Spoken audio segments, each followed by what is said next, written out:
She was an honored woman. But there was a strain between Hagar and Sarah. In the story of this, you will find that Hagar makes 2 trips into the desert. The first one, she leaves on her own. The second one, she leaves because she has no choice. It was at the request of Sarah demanding Abraham to get rid of this slave woman and her son. And so the circumstance now is beyond her control. There are some things, church, that we can handle, but there are other things where we need help. And I'm glad to tell you today that in your troubled time, in this troubled land, in this troubled hour, in this moment, that God is a very present help in our time of trouble. When things happen in our lives that we cannot control, when we feel powerless, it would become us to follow the plan of God. Oftentimes we cannot see the vastness around us. We cannot see the paved road that points the way, and no one is there to offer a helping hand or word of advice. Like Hagar, many times we end up roaming around without knowing what to do. We find this Hagar, wanderingly, aimlessly in the wilderness of Beersheba. I thought about this, and I came up with the deduction to be scared or to be empty is to be scared. To be scared is to be empty. When we find ourselves in this position, it brings on a difficulty. It brings on insecurities. When it appears that we are left alone validating our own fears and insecurities. But I discovered something. I've discovered that emptiness doesn't mean that you are alone at all. Because I'm reminded of the word of God, that God is everywhere at all times. So when I plant my feet and begin to reason within myself, I find that we are never alone, because God is always present. And there again, we can call upon the saints of old when they say that God never shows up when we want him to, but he's a God that will show up on time. Am I right about it? Hagar don't know what to do, and there are times that we have no clue in which direction to go. Stillness sometimes pushes, believe it or not, away distraction. I believe that's why the Bible reminds us that when trouble floods our land, invades our home, we need to stand still and see the salvation of the Lord. When we stand still, we can reason things more readily. When we do not become anxious, we are not moved by every wind that blows. when we understand that the same God that worked it out for us last year is the same God that works with us this year to work it out for our good. Now we can understand because we have already pre-planned our future. But a future without God leads us to a dead-end street. A future with God leads us into riches that are untold, unfathomed. And so whether we move to the left or move to the right, if God be for you, then who can be against you? Yes, Hagar. When you look at her, she's a mother, and she wants the best for her children. When I look at Sharon, I'm a father, and I want the best for Sharon. I want you to be the best that you can be while you are working in the vineyard of God. And sometimes that's difficult because it seems like every time that you trend upward, you slide that much further backwards. But the good news is that if you hold on a little while longer, God will see you through. God will bring you out. Yes, nothing touches a mother's faith like this. Nothing in this world touches me greater than when I see my loved ones, when I see my church family hurting and bleeding. Thank you. And not understanding where their help is coming from. It melts my heart when doubt and fear invades where faith and grace should be. It blows my mind when we look at this world and we ask the question, where is our help? It bothers me like a good father. What can I do to make life better for my children? Well, the answer is we find it in the life of Hagar. Hagar done the best she could.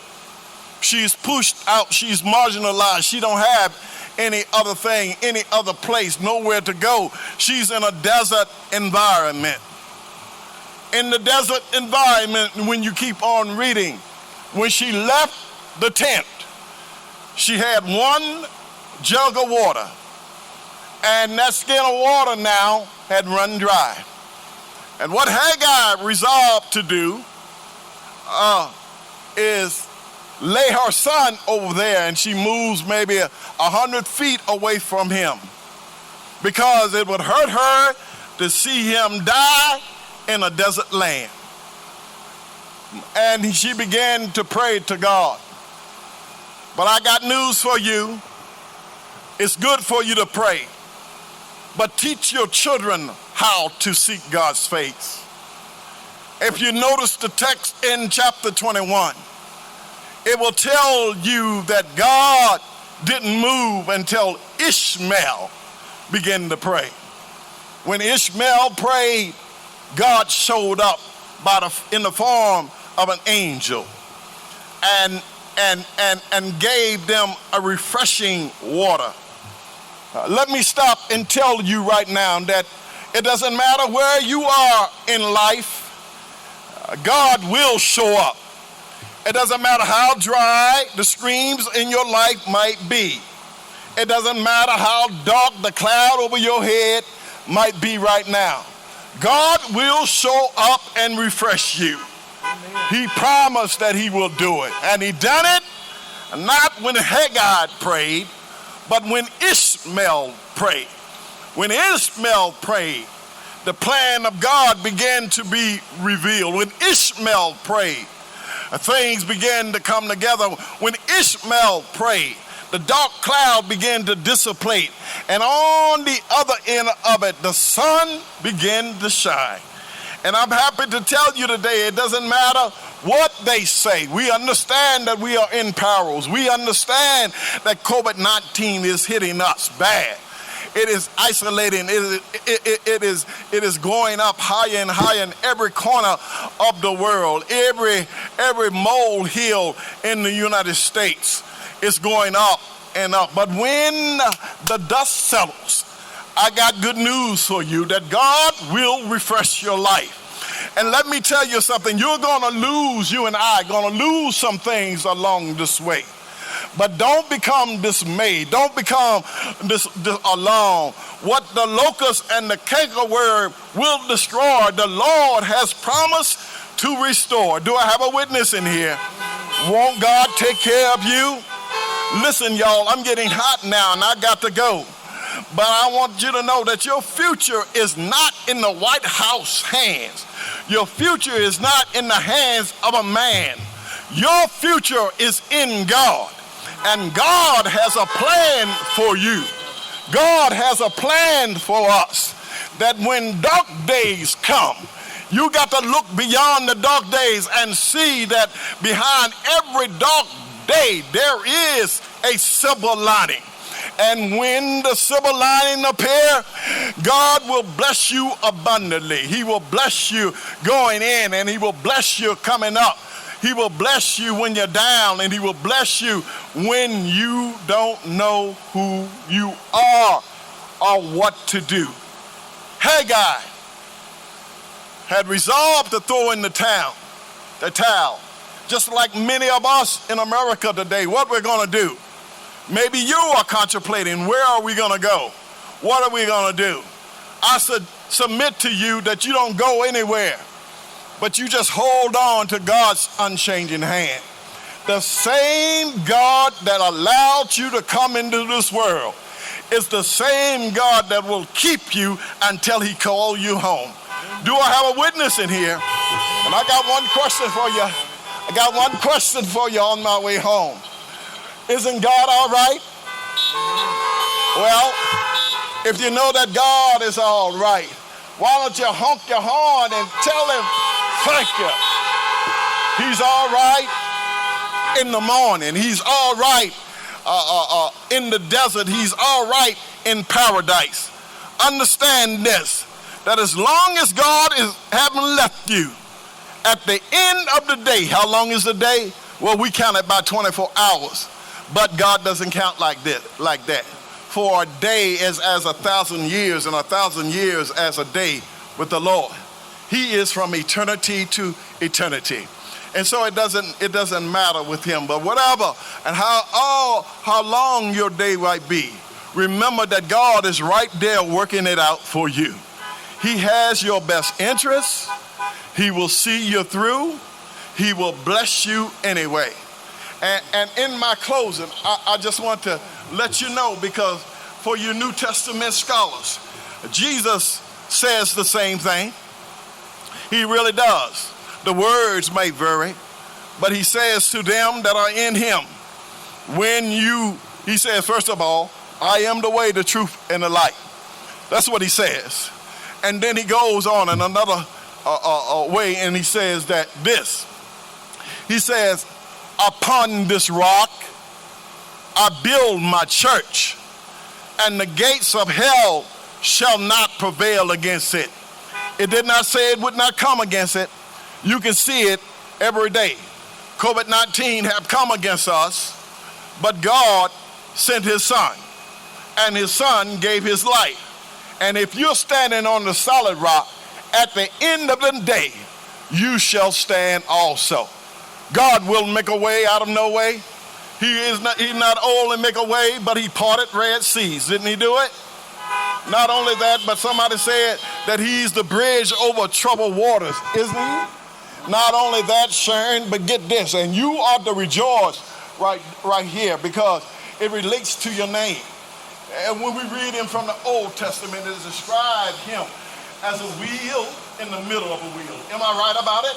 But let me go on and share something that's relevant to Sharon. The Bible says that he is called the Rose of Sharon. He is the bright and morning star. Now, when you deal with a rose is very delicate. A rose is very popular. A rose has a strong persona. Like no other flower, the rose will melt women's heart. The rose will cause men to come off of their lofty perch and present roses to their loved one. And when you deal with the rose of Sharon, you got to understand that there is nothing that God would not do for you and you in you. Because now when you confess that, you have become the apple of his eye. And when you're the apple of his eye, God has your plan in mind. He has your future in his hand. And he will take care of you. On my way home, church, on this 122nd anniversary, homecoming, I want to tell you that 100 years plus church has been rolling. Through many danger, toils, and snares she has come. But she's still standing high. And can I tell you, looking mighty good for 100 years. Montgomery Wards closed their doors. Sales and the robot have backed up. And the name brand stores that you knew in the 50s and the 60s exist no more. There are stores now who have name brands that can't make it, saying what we're going to do because their dependency is not in God, but in the things of this world. And I got news for you. When you depend on God, it doesn't matter how old you might be. And in fact, it's concrete proof that as God is able to keep Sharon for 122 years, what can he do? He's brought you. He's making you. He's carrying you. And he will see you through. Ain't God all right? I said, ain't God all right? Thank God. Thank God today. Thank God today that he has your future in his hands. And at the appointed time, he will release his blessings for those of you who will not give up nor give in. God, through this time, is going to make you the head and not the tail. Don't worry about it. Don't worry about it. Don't scratch your hair on your head. If God can't fix it, certainly there is nothing you can do with it. But thank God he's a fixer of God. And he will take care of you. Blow your horn and give God praise. I know the plans that I have for you, declared the Lord. Plans for your well-being and not for calamity, in order to give you a future and to give you hope. May God bless you today. May you hang on to that God is not done with us yet. We're still here. So we have a future and we have a hope in him.